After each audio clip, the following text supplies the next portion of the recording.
The Indian Prime Minister Narendra Modi is currently holding a press conference. In fact, he is holding a meeting with all the chief ministers of all the states in the country. The meeting is likely to determine whether India can extend its lockdown beyond the 3 weeks currently that is in place, and that is scheduled to end in just 3 days from now, on the 14th of April. Prime Minister has said that he is available 24/7 for all the states and that it is time for all Indians to stand shoulder to shoulder. Joining us on the phone line is WION's political editor, Kartikeya Sharma, for more details on the story.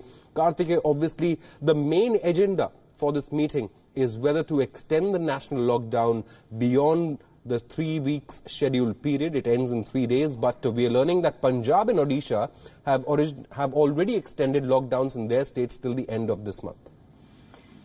Today's meeting is to create a consensus of whether a national lockdown is required or should states be allowed to have their own lockdown periods. One.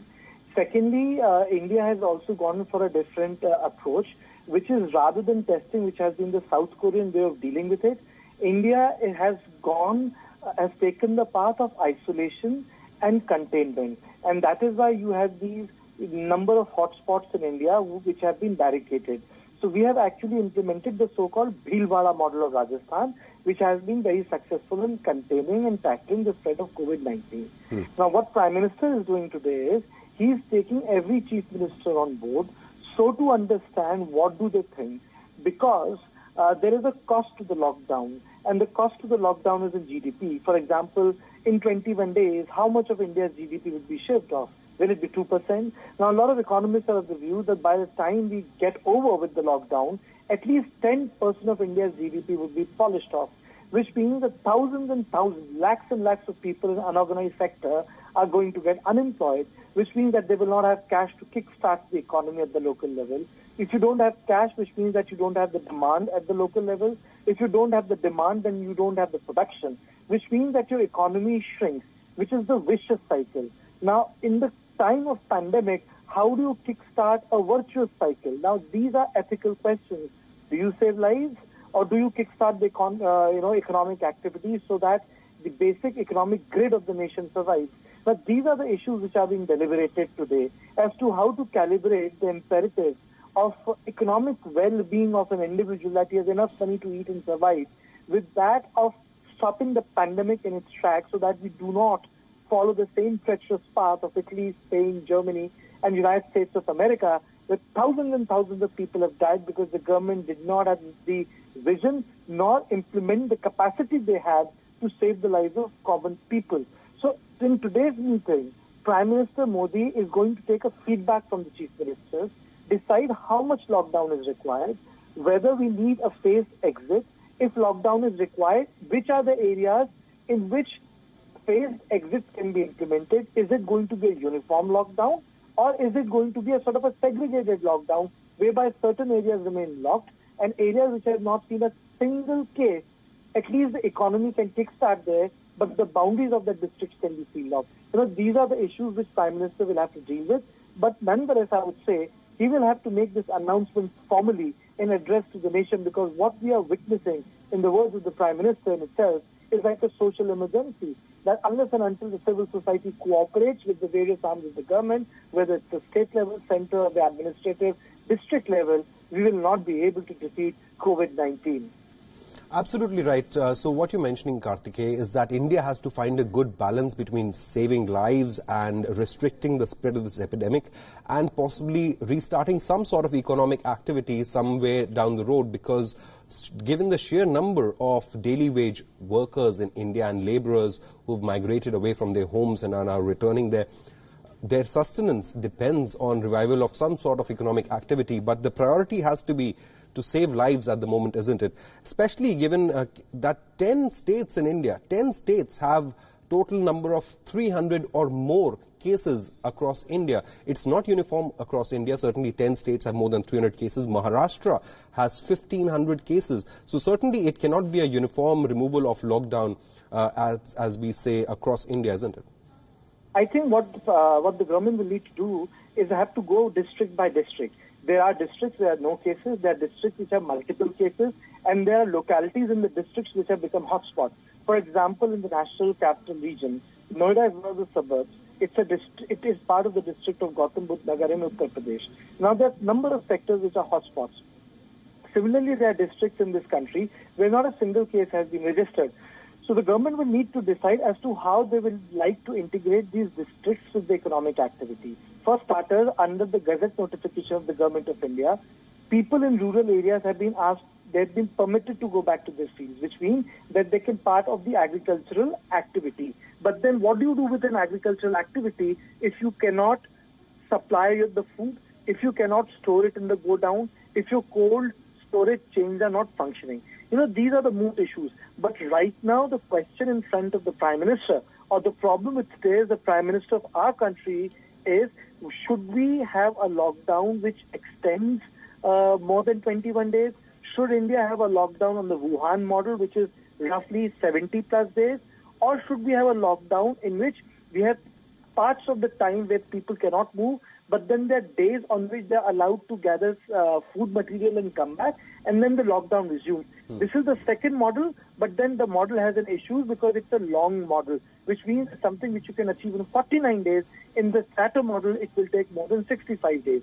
So these are the issues which the Prime Minister is grappling today. But I think by creating a consensus with the Chief Minister, because India is a federal structure, and Prime Minister Narendra Modi has been consistent about cooperative federalism as part of his body politics. So I think in this context, I would see the meeting, but then these are the testing times. Absolutely testing times, as all our viewers can see, Prime Minister Modi himself is wearing a mask in this meeting, as are majority of chief ministers who are in attendance. This is a virtual meeting and third such meeting that Prime Minister Modi is holding with not only chief ministers but leaders of opposition as well, and the Prime Minister leading this battle against the coronavirus, certainly. Karthikeya, another challenge as far as Prime Minister Modi and all the chief ministers are concerned is that the scheduled lockdown is supposed to end in 3 days from now, but just yesterday, India witnessed its deadliest day as far as coronavirus is concerned. More than 2,000 cases have been reported just yesterday. There are a couple of things which India witnessed, unintended consequences. One was the meeting which took place in Nizamuddin, in which a lot of people from the Tablighi Jamaat participated. That small mistake created a fillip. It turned out to be a big tragedy. Second problem was that the movement of the migrant labor. Most of it is unaccounted for. How many people have been infected on the way? It is something which India cannot understand right now for one simple reason, that the testing of those people have not taken place. They are melted down in their villages and mufassals and the semi-urban areas. So that is why we are seeing spikes. Now, my idea is that the government of India wants to contain the clusters if they have happened. Second, they want to identify spots where the spikes are taking place. Our strategy has to be different from South Korean model. South Korea has a population of 5 crores.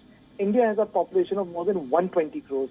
It is not possible to test 120 crore people. You cannot have 120 crore kits. It's possible to have 2 crore kits. So India has gone down a different policy which is economically implementable. One has to understand that things in which a dense country can afford and a demographically dense country cannot do. So these are the issues which the Prime Minister is. For example, here's the point. The anti-malarial drug, HCQ, India has a stock of 3 crores, which is thrice the amount which is needed for the treatment in India.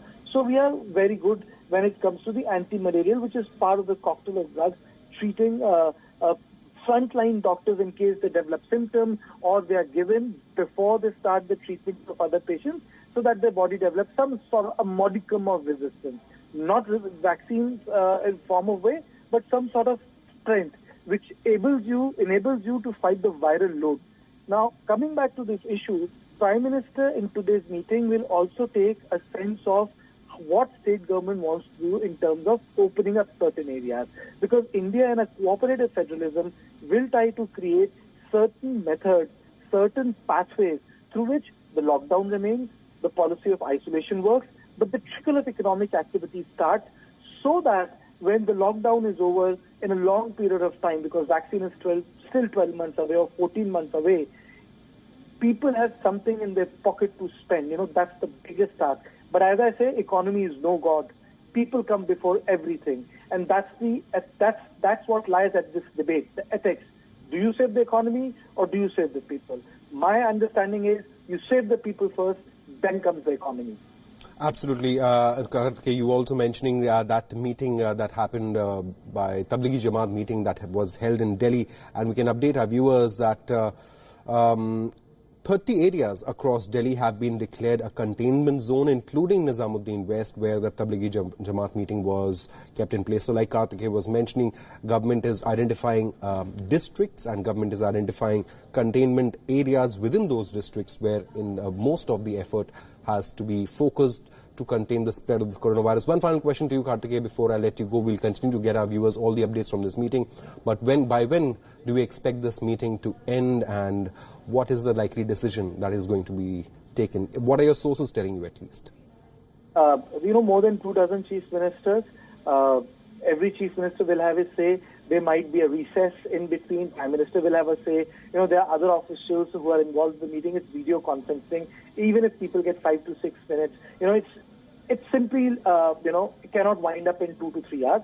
It will take its time. And once that is over, Prime Minister is going to process things. A lot of leaks have happened over a period of time. It was not appreciated when Prime Minister spoke with the chief whips of the political parties. One of the regional political party of India actually taped the conversation and released it. So I think, this is something, my understanding is, would lead to Prime Minister not expressing everything or anything at this point of time. But we will come to know the mind of the Prime Minister when he decides to address the nation post this meeting. Whether it happens today, tomorrow or Monday is anyone's guess. But I think the formality will be maintained. Everyone would be informed at one go in order to ensure that there is no panic on the street.